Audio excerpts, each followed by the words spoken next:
네, 예배 자리에 나오신 여러분 모두를 주님의 이름으로 너무나 환영하고 축복합니다. 이제 2024년 예배가 이제 한 번밖에 오늘을 포함해 이제 두 번 남았는데요. 우리 앞뒤 좌우로 인사할 때 메리 크리스마스로 정말로 인사해 볼까요? 시작. 메리 크리스마스. 한 번 더 인사할 때 더 밝게 양손을 흔들면서 인사하겠습니다. 시작. 메리. 네. 정말 이제 돌아오는 주에 성탄절이 있습니다. 우리 화요일 성탄 전야 행사와 또 25일 온가족 성탄 예배에 여러분 모두 참석해서 또 진정한 이 성탄의 의미를 깨닫기를 주님의 이름으로 축복합니다. 아멘. 아멘 소리가 그새 작아졌네요. 오늘 우리가 함께 나눌 말씀은 출애굽기 25장의 말씀입니다. 이제 성탄절을 앞두고 사실 이 주님의 오심, 이 복음서에 대한 설교를 많이 하시잖아요. 그래서 좀 특별히 그래 볼까 하다가 오늘 출애굽기 25장을 계속 연이어서 우리가 올 한 해 계속 출애굽기를 이어서 나누기를 원하는데요. 또 오늘 왜냐하면 제가 살짝 흔들렸던 마음이 뭐냐면 여러분 오늘 25장의 말씀을 읽었는데 무슨 말인지 알겠어요? 이제 출애굽기가 몇 장까지 있다 그랬죠? 40장까지 있습니다. 그런데 애굽에서 나가는 그 이야기는 이야기가 이 책의 제목인데 정말로 이스라엘 백성이 출애굽한 이야기는 사실 4분의 1이 되나요? 그렇죠? 한 출애굽기 10장 안에 다 끝납니다. 그렇죠? 근데 이 출애굽기의 진정한 의미는 뭐였어요? 출애굽하는 것을 신약 성경은 뭐라고 얘기했죠? 모세가 이스라엘 백성들과 다 함께 광야에서 세례를 받았다 그랬어요. 홍해를 건넌 것을 세례받은 성도, 우리라고 봤을 때 출애굽기의 진정한 의미는 뭐예요? 내가 구원받고 그것으로 끝나는 것, 그 사실도 매우 중요합니다. 하지만 그것이 전부가 신앙이 아니다. 그럼 무엇이에요? 하나님과 백성 사이에 계속 율법과 규례와 계명을 맺고 뭐예요? 관계를 형성하는 겁니다. 그리고 그 관계 형성이 이야기가 계속 나오고 있죠. 25장은 특별히 읽기도 어렵고 사실 말씀을 전하는 사람은 더 어렵습니다. 난해합니다. 그래서 이 바쁜 연말에 또 제 스스로 이제 싸운 거죠. 구주 예수 그리스도 아기 예수 설교는 눈 감고도 하잖아요. 솔직히 안 그래요?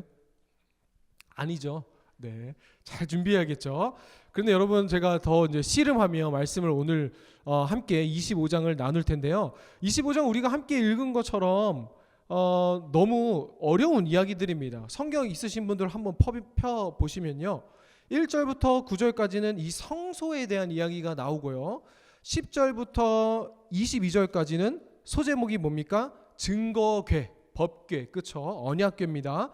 그리고 23절부터 30절은 진설병을 두는 상, 그러니까 떡상이죠. 떡상.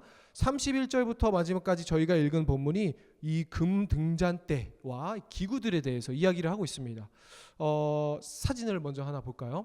이 사진을 보면 교회에 어렸을 때부터 혹은 오래 다니셨던 분은 한 번쯤 봤을 법한 이 성막에 대한 이 도면입니다. 그렇죠?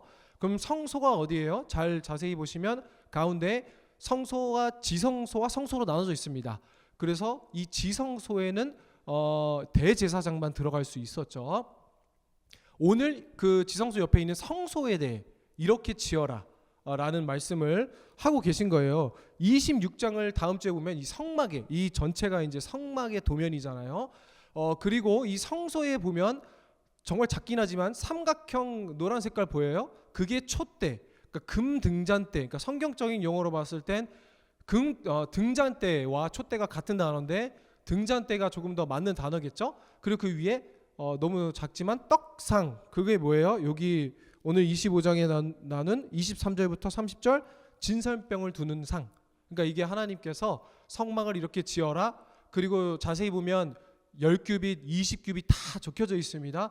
그 크기와 재료와 방법까지도 상세히 주시는 거고, 특별히 출애굽기 25장은 이 성소와 또 떡상, 촛대, 금 등잔대, 뭐 이런 증거궤, 이런 증거궤는 지성소 안에 저 언약궤죠.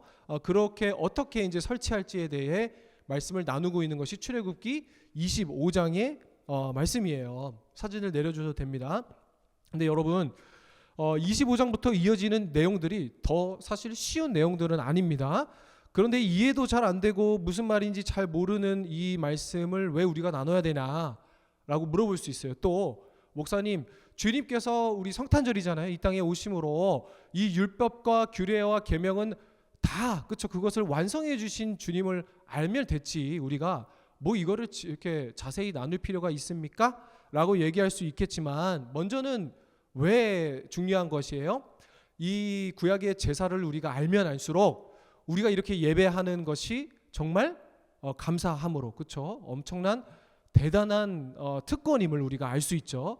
또 이러한 상세한 이 율법과 규례와 이 성막과 성소를 짓는 것들을 통해서 예수 그리스도를 통해 완성된 진정한 하나님의 깊은 사랑을 우리가 또 깨달을 수 있습니다. 그것을 우리가 함께 나눌 텐데요. 이렇게 규례와 율법을 주신 이유가 뭐라 그랬어요? 이제 서두에서 말씀드렸다시피 하나님과 하나님의 자녀 안에 이제 관계가 형성된 거예요. 예를 들어 한번 얘기해 봅시다. 여러분 남사친 여사친 있죠? 없어요? 누가 이러는데, 남사친 여사친이 여러분 있었어요 만약에. 그런데 남사친 여사친이라는 단어 알죠? 남자 사람 친구, 여자 사람 친구, 이성 관계가 아닌 친구인데, 자, 남사친이 이성 간의 친구가 될 수 있다 없다? 네, 집에 가서 얘기하시고요. 그거는 남사친과 여사친이 있는데 이들이 친구 관계일 때는 뭐 같이 있는데 트름을 하든지 방구를 끼든지 밥을 먹을 때 막 더럽게 먹든지 그냥 막 욕하고 말죠. 근데 만약에 이 남사친과 여사친이 서로 친구로 지내다가 마음을 확인해서 이성관계로 발전됐어요. 그럼 이제 뭐가 생겨요? 이제 센서십이 생기잖아요. 그러니까 감시가 생기잖아요. 너 밥 먹을 때 좀 이렇게 안 했으면 좋겠고, 너의 많은 남사친을 좀 정리했으면 좋겠고, 그리고 뭐 집에는 몇 시까지 들어갔으면 좋겠고. 이게 왜 생겨요? 진짜 관계가 이제 형성되니까요. 그렇죠? 별로 중요한 관계가 아닐 때는 뭐 그 사람이 어떻게 하든지 나랑은 상관없습니다. 그런데 우리도 마찬가지예요. 하나님과 자녀가 이제 하나님께서 아주 상세히 우리의 삶 가운데 규례와 율례를 주시고, 그리고 오늘 같은 경우에는 특별히 이 성소 안에 지을 하나님이 거하실 곳에 대한 재료와 자재와 그 크기까지 상세히 말씀해 주시는 이유가 뭡니까? 하나님이 우리를 향하여 말씀하시는 거예요. 이제는 너는 내 것이다. 그렇죠? 내 것이기 때문에 간섭하는 거예요. 그렇죠? 관심이 없고 아무런 그 느낌이 없으면 우리가 뭐하러 쓴소리도 하고 칭찬도 합니까? 관심이 있고 사랑하기 때문이잖아요. 그렇죠? 오늘 말씀도 이 성소로 시작되죠. 성소가 뭐예요? 하나님이 거하시는 곳입니다. 근데 여러분, 하나님이 거하시는 곳이 필요할까요?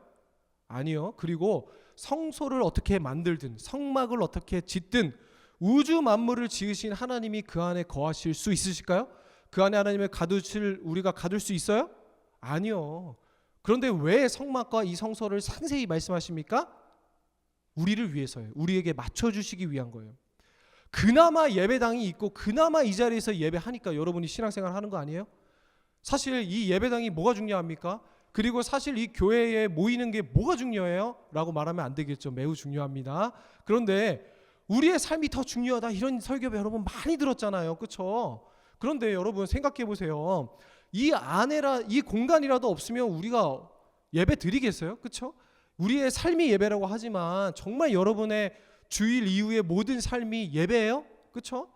그런 것처럼 하나님께서 이 공간 안에서라도 거룩하고 정말 하나님을 향하고 하나님을 사모하는 그 마음이 전해지기를 하나님께서 우리에게 맞춰주시기 위해 오늘 이 성막과 이 성소에 대해서 이야기하고 계신 거예요. 여러분, 이제 두 남녀가 남사친 여사친에서 교제를 하기 시작했고 그리고 결혼을 하게 됐다고 생각해 보세요. 그러면 이제 신혼집을 준비해야겠죠. 근데 신혼집 준비하면서 그냥 어디든 들어가면서 하면 되지. 그리고 뭐 가구는 어떻게 가구 뭐 그냥 있는 거 하면 되지. 그리고 뭐 슬리퍼 다이소에서 그냥 1,000원짜리 사면, 이러면 어떻게 돼요? 혼나죠. 누구한테요? 예비 신부한테 혼나죠. 그리고 그 막 우리 집 어떻게 꾸밀까, 막 사진 어떻게 놓을까, 이거 자체가 설레고 기쁜 거잖아요, 그렇죠? 오늘도 마찬가지예요. 왜 하나님께서 이렇게 성소와 성막에 대해 상세하게 말씀해 주시나? 우리가 그냥 잠시 거할 이 신혼집도 좋은 거만 몇백만 원짜리, TV도 요즘에 왜 이렇게 비싸요? 막 4천만 원짜리도 있고, 그렇죠? 왜 그래요? 그렇게 꾸미는데 온 우주를 지으신 주인 되신 하나님이 거하는 성소와 성막은 사실 이 천조가리에 불과했습니다. 그렇죠? 우리 그 배경이 되는 우리 25장 1절부터 3절 말씀을 한번 읽어보겠습니다. 시작. 여호와께서 모세에게 말씀하여 이르시되 이스라엘 자손에게 명령하여 내게 예물을 가져오라 하고 기쁜 마음으로 내가 모든 것을 너희는 받을지니라. 너희가 그들에게서 받을 예물은 이러하니 금과 은과 놋과. 아멘. 하나님께서 말씀하시죠. 이 성소를 짓기 위해 이스라엘 자손에게 명령하여 내게 모든 예물을 가져오라고 하십니다. 그리고 그것으로 인해 성소를 짓는데, 그것을 통해 성소를 짓는데요, 어떤 마음으로 가져오라고 하십니까? 기쁜 마음으로. 기쁜 마음이 뭐예요? 막 들고 가는데 집에서 쓰던 이렇게 막 쓰다가 버릴 만한 거 갖고 가면서 기쁘게 드리면 되는 거예요? 아니죠. 자발적으로 갖고 오라는 겁니다. 자발적인 마음으로. 근데 여러분, 자발적이고 기쁜 마음으로 갖고 오는 것 자체가 이스라엘 백성들에게 큰 도전인 것을 우리가 어떻게 알 수 있어요? 이들이 지금 어디서 나왔죠? 애굽에서 나왔어요. 애굽에서 어떻게 나왔어요? 야반 도주하듯이 하나님 명령에 뭐가 어떻게 되는지도 모르고 그냥 하다가 홍해를 건넜단 말이에요. 그런데 여러분, 그렇게 밤에 나옴에도 불구하고 당장 여러분은 오늘 집에 가서 오늘 우리가 밤에 선교를 떠났는데 언제 돌아올지 모른다 하고 짐 싸서 오세요 하면은 뭐부터 가져오겠어요? 쓸데없는 거 가져오겠어요? 매우 중요한 거부터 가져오겠죠. 애굽에 400년 동안 살았던 이 이스라엘 백성들도요, 무엇을 가져왔겠어요? 3절을 보니까 예물은 이러하니 금과 은과 놋과. 그러니까 엄청나게 중요한 것들을 다 챙겨온 거예요.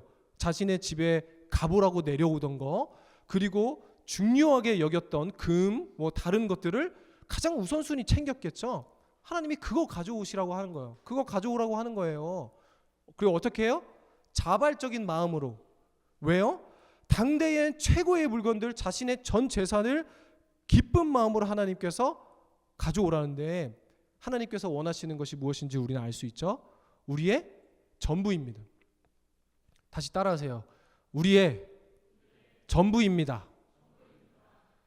여러분, 하나님께 전부를 가져올 준비가 되었나요? 하나님께 전부를 바칠 여러분 준비가 되셨어요?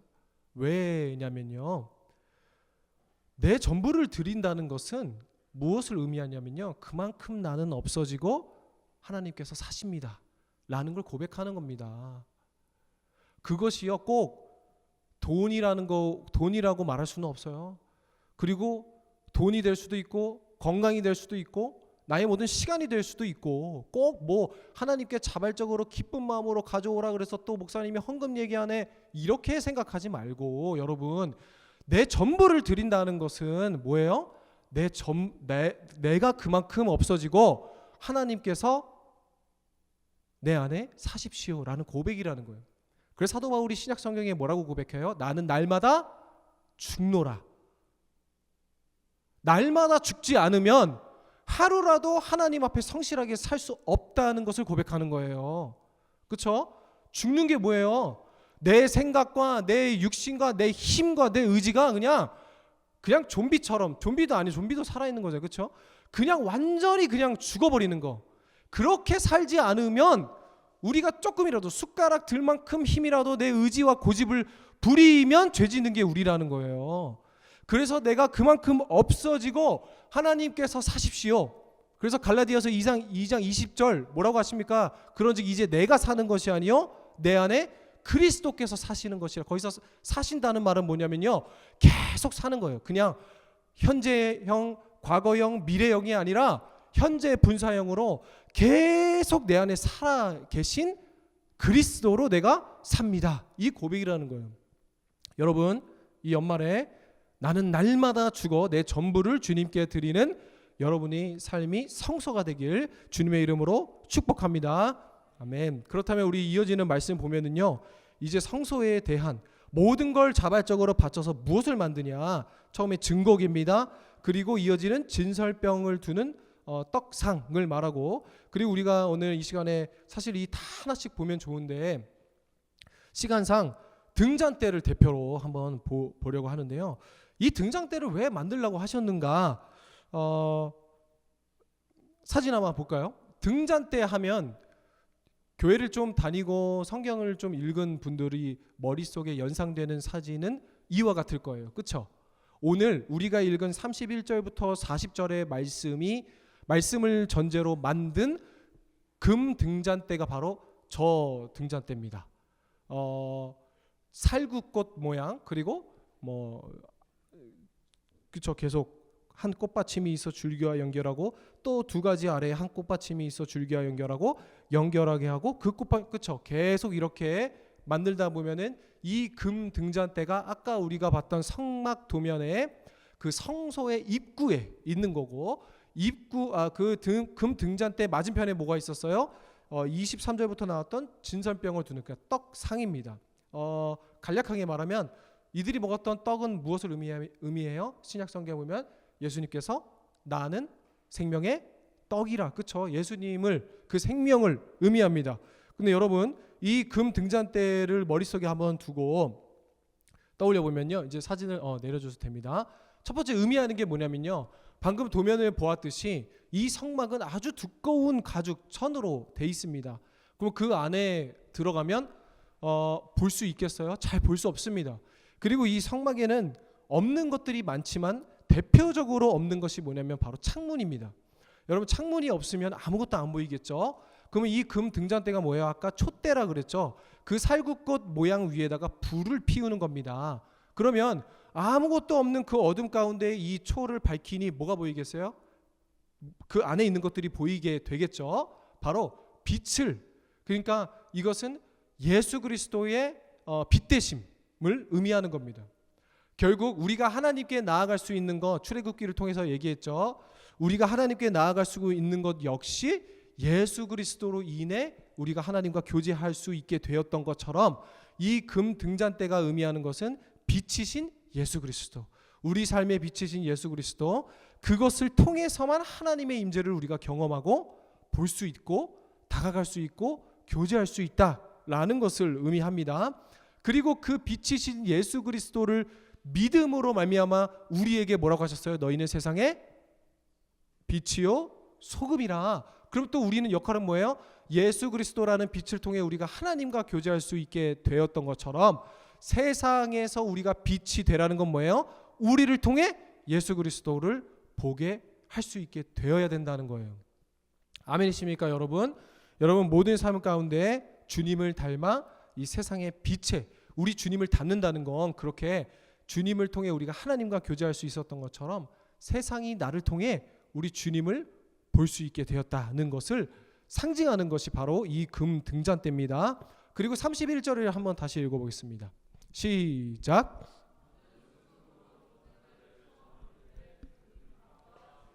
장과 꽃받침과 꽃을 한 덩어리로 연결하고. 아멘. 방금 보신 그 금 등잔대를 근데 어떻게 만들래요? 순금 한 덩어리로 만들어야 돼요. 그러니까 이게 이제 여러분 조속가나 조각하시거나 미술 하시는 분들은 최고의 난이도의 그 조각임을 알 수 있죠. 그러니까 떼다가 붙이는 게 아니라 통으로 돼 있는, 그리고 이것이 이제 한 달란트라고 할 거예요. 한 달란트는 엄청 큰 그 금 덩어리 하나를 파서 만든 게 이 등잔대라는 거예요. 근데 여러분 31절만 대표로 읽었는데 40절까지 쭉 읽어보니까 계속 반복되는 그 느낌이 뭐예요? 꽃, 살구꽃, 가지, 꽃받침, 줄기 등등 무엇을 의미하는 거예요? 식물, 이것은 살아있는 이 생명력을 의미합니다. 그런데 여러분, 아까 사진으로 참고로 본 이 등잔대는 조금 더 뭔가 제조되어진, 그렇죠? 그리고 잘 이 정제되어진, 그러니까 만들어진 느낌이 강했죠. 그런데 오늘 본문 말씀을 깊이 있게 들여다보면서 제가 느낀 건, 등잔대가 시간이 지나면 지날수록 뭔가 정제되고 다듬어져서 하나의 만들어진 조각처럼 지금 우리가 보는 것처럼 보여졌겠지만 처음부터 그러진 않았을 거다라는 혼자만의 생각을 했습니다.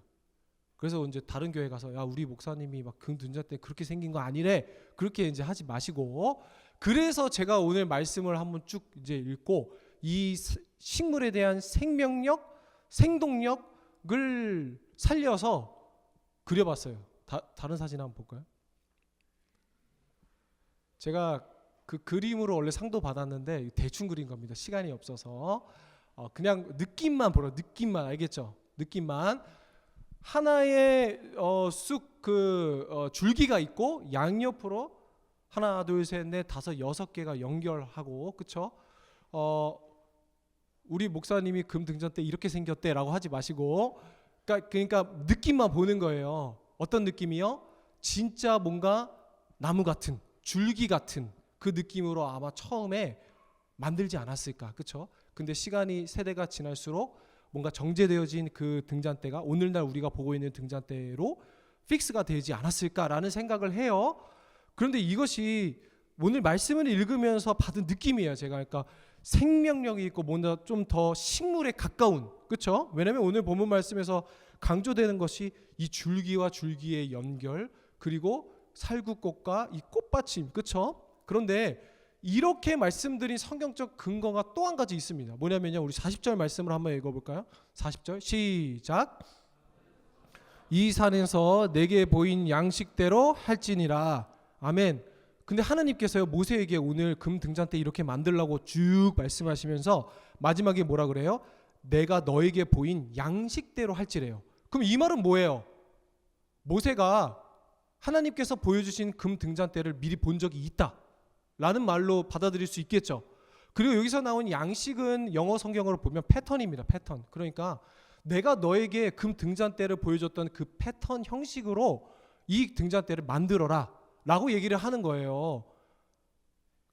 이 말씀을 보면요, 뭔가 하나님께서 먼저 모세에게 보여주셨던 금 등잔대에 조금 더 확대적인 의미로 샘플이 있었던 것 같아. 그렇죠? 근데 그 샘플을 우리가 어디서 찾아볼 수 있어요? 힌트는 40절에 다시 있습니다. 우리 40절 말씀을 다시 볼까요?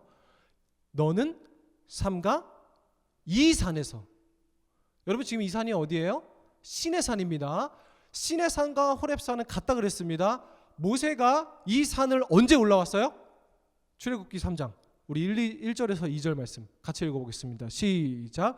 모세가 그의 장인 미디안 제사장 이드로의 양떼를 치더니 그 떼를 광야 서쪽으로 인도하여 하나님의 산 호렙에 이르매 여호와의 사자가 떨기나무 가운데로부터 나오는 불꽃 안에서 그에게 나타나시니라. 그가 보니 떨기나무에 불이 붙었으나 그 떨기나무가 사라지지 아니하는지라. 아멘. 여러분 우리 3장 나눴었죠. 40년 동안 장인의 양을 쳤는데 자신의 소유가 하나도 없다 그랬어요. 그렇죠? 근데 이때 하나님께서 불타는 떨기나무의 형상으로 모세를 만나주시며 모세에게 이 소명을 주십니다. 근데 이 떨기나무는 탔어요? 안 탔어요? 안 탔죠. 그렇죠? 하나님은 소멸하지 않는 불이시라. 이 형상으로 모세를 만나주시고 모세에 대한 소명을 확인하는 장면에서 모세가 이전에 이 산을 올랐던 적이 있어요. 그러면 하나님께서 모세에게 보여주셨던 이 등잔대의 양식, 패턴, 샘플은 뭐였다? 사진 하나 봅시다. 이게 떨기나무입니다. 뭔가 제가 이렇게 쫙 갖고 온 이 논리가 뭔가 맞는 것 같죠? 아닌 것 같은 사람들은 내년에 다시 신학교 입학해서 잘 공부해서 한번 갖고 와보세요. 한번 같이 한번 대결을 해봅시다. 근데 여러분 한번 보세요. 이게 떨기나무예요. 근데 이 떨기나무 뭐예요? 이 산에서 내가 너에게 보인 양식, 저는 이 떨기나무라고 생각하거든요. 그 불타는 이미지, 하지만 타지 않는 떨기나무, 그걸 보면서 하나님께서 모세에게 뭘 알려주신 거예요?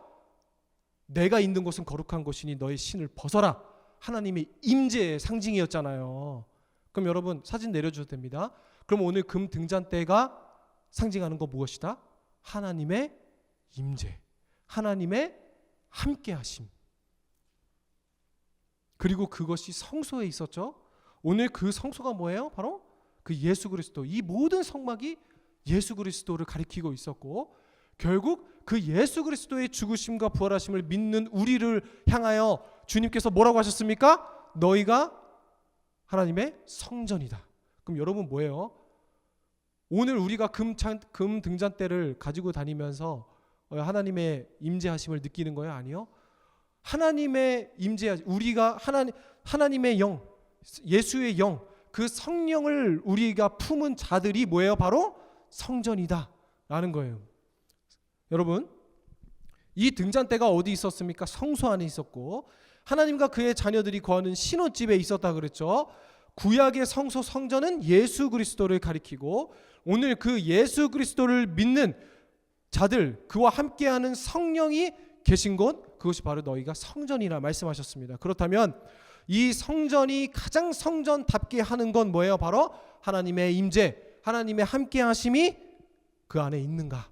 사랑하는 여러분, 오늘 우리가 금 등잔대를 통해서 이것이 상징하는 바 여러 말씀을 함께 나눴습니다. 그런데 여러분, 오늘 우리에게 말씀하셨을 뿐만 아니라 우리 이제 내일 모레면 이제 성탄절입니다. 성탄절 무엇입니까? 그 하나님의 아들이신 예수 그리스도가 인간의 모습으로 인간의 몸을 입고 이 땅에 오셨습니다. 그래서 그 분을 우리가 뭐라고 부릅니까? 임마누엘의 하나님. 그렇죠? 임마누엘 뭐예요? 우리와 함께 하시는 하나님. 그래서 여러분, 그냥 하나님이 나와 함께 하신다는 것은 끝나는 게 아니라 하나님은 이 세상의 시작부터, 그렇죠? 여러분 한 사람, 저와 여러분 한 사람 한 사람과 함께 하시기 위해 이 모든 구속사역을 시작하시고 이 세상을 시작하셨다는 것에 대해 여러분 그것에 믿음으로 고백하고 그것에 감격하는 성전이 되길 주님의 이름으로 축복합니다. 그래서 우리가 있는 어느 곳마다 이 하나님의 임재를 사모하는 우리가 되길 주님의 이름으로 축복합니다. 여러분의 모든 가는 곳, 여러분이 속한 모든 곳이 오늘 하나님의 성전인 줄 믿습니다. 하나님의 성전에 뭐가 있어야 된다고요? 하나님의 임재하심, 하나님의 함께하심, 그 하나님의 함께하심을 모두 누리며 그 하나님의 은혜와 위대한 하나님의 사랑에 감격하는 성탄절, 그리고 이 남은 모든 2024년 되기를 주님의 이름으로 축복합니다. 우리 함께 찬양 할까요? 공감하시네라는 우리 찬양 하고 또 함께 기도하는 시간 갖도록 하겠습니다.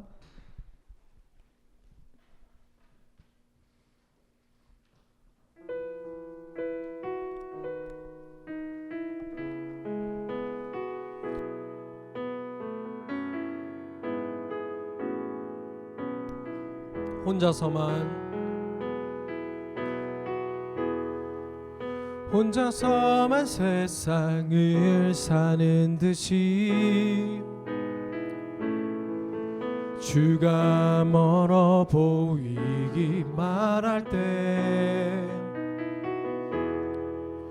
우리는 바라보아야 하네.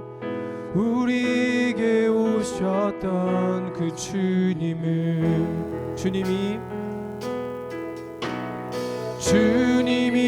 우리의 아픈 마음을 아시네. 가까이서 우리의 아픔을 공감하시네. 우리 가운데 찾아오셨던 그 주님이 아멘. 우리의 모든 상황에 공감하시네.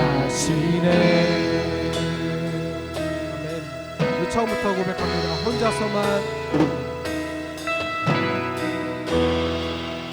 혼자서만 세상을 사는 듯이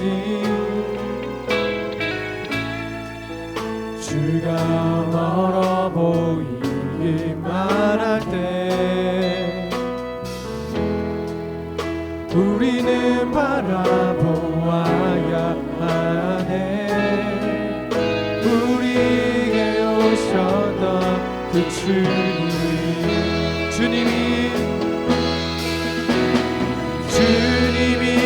우리와 아픈 마음을 아시네. 가까이서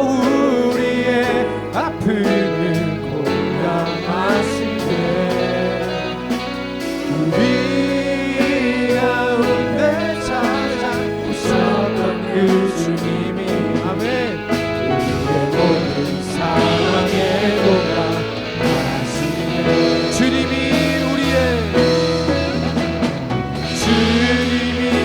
우리의 아픈 마음을 아시네 아멘 가까이서 우리의 아픔을 공감하시네 우리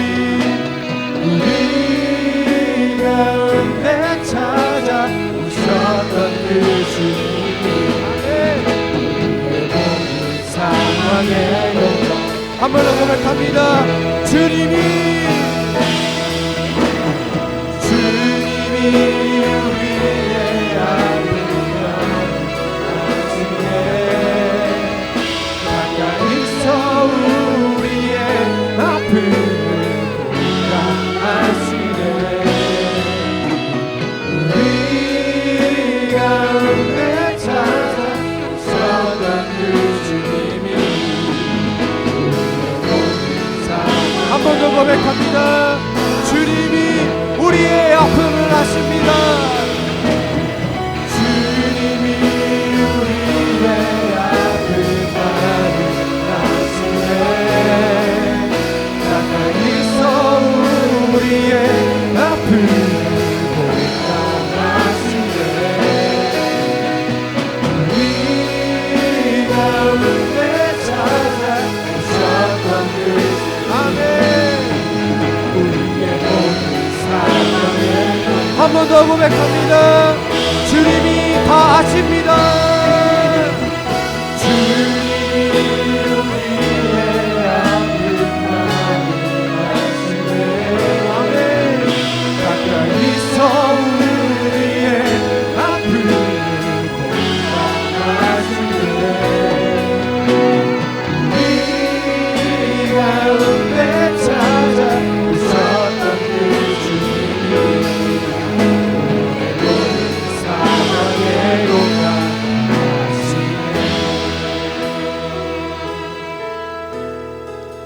사랑하는 우리 세비 청년들 오늘 주님이 우리의 아픔을 함께 하시기 위해 주님께서 우리의 아픔을 공감하시기 위해 이 땅에 나를 찾아오신 줄을 믿습니다.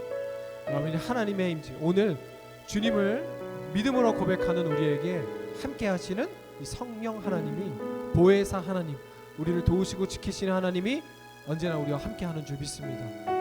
그러므로 말미암아 우리가 가는 것 그 모든 것이 하나님의 성전인 줄을 믿습니다. 그것에서 하나님의 임재를 경험하십시오.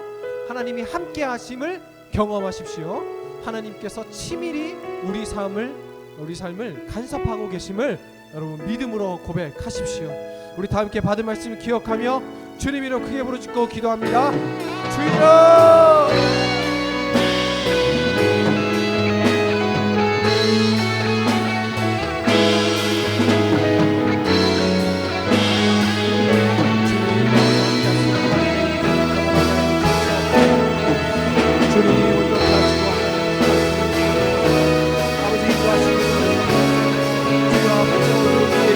하나님의 임재를 알게 하시고 하나님의 임재를 경험하게 하옵시고 하나님 같은 하나님 무엇인지 깨닫게 하시네 감사를 드립니다. 오늘 우주의 만물을 주시는 하나님께서 우리를 위해 자신의 아들을 내어주셨습니다. 우리를 구원하시기 위함뿐만 아니라 우리와 함께 울고 웃고 이 모든 일을 나와 함께 하지 않으시느냐 말씀하십니다. 언제나 우리와 함께 하시는 하나님의 임재를 사모하는 우리가 되는 주님의 이름으로 원하오니 주여 우리와 함께 하시기 위해 오시는 지금 감사하고 영원한 생명을 드리게 허락하신 놀라운 하나님의 은혜와 위대한 하나님의 사랑에 감격하는 삶을 살아가는 우리가 되게 하여 주시옵소서.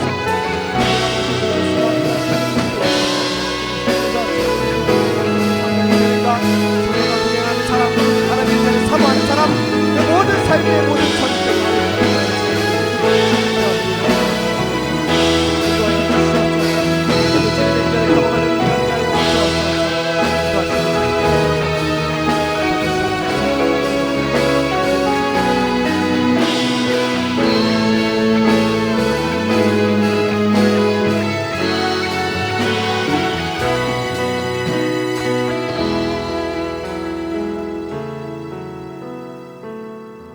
사랑과 은혜가 충만하신 하나님 아버지, 오늘 무엇이 진정한 하나님의 몸된 성전이 되는가?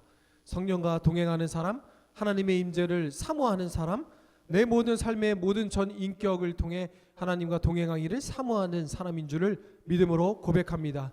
그리고 그 하나님이신 예수 그리스도가 우리와 함께 하시고자 이 땅에 오신 그날이 바로 성탄절임을 고백하오니, 주님, 오늘 우리와 함께 울고 웃고 이 모든 일을 내가 너희와 함께 하지 않겠느냐 하신 주님의 말씀을 기억하며 우리의 모든 삶 가운데 하나님의 임재를 사모하는 한 주 되게 하여 주시옵소서.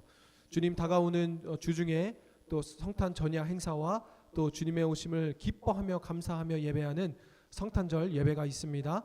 주님의 임재를 사모하는 마음으로 준비하게 하옵시고, 세상의 많은 육신의 쾌락과 정욕보다 하나님 이 땅에 오심, 그것을 그 위대하고 놀라운 일을 감격하며 감사하는 예배 시간 되게 하여 주시옵소서. 오늘 그 감격을 통하여 삶을 살아내는 그 모든 성탄절 예배와 우리의 예배 되게 하여 주옵시고, 오늘 하나님께서 우리 한 사람을 통해 행하신 놀라운 기적과 같은 그 일을 경험하며 체험하며 나아가는 귀한 우리 새빛 청년들 되게 하여 주시옵소서. 주님께 모든 걸 감사드리며 살아계신 예수 그리스도 이름으로 기도드립니다. 아멘.